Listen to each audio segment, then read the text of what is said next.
एक दिन के बाद आए एक टोपी बेचैया।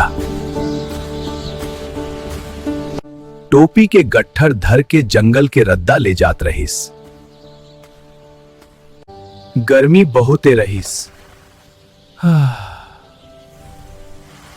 वो एक पेड़ के नीचे आराम करे बर बैठ गिस। थकान मारे नींद आ गिस। पेड़ में बंदर मन रहिन। बंदर देखिन टोपी टोपी टोपी। एक बंदर झट ले टोपी उठा के पहन लिस। फिर सब बंदर मन टोपी पहन के नाच गाना करे लागिन थे। टोपी बेचैया जागिस, देखिस मोर सब टोपी गुम गिस। वो घबराइस जरूर, फिर दिमाग लगाइस।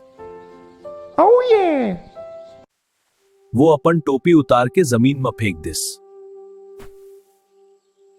बंदर मन नकल करे लागिन। सब अपन अपन टोपी नीचे फेंक दिन। टोपी बेचैया खुशी में सब टोपी बिन लिस। लइका मन नकल करे में अक्ल नहीं लगाही, फिर अक्ल लगाए ले बड़ा काम बन जाथे।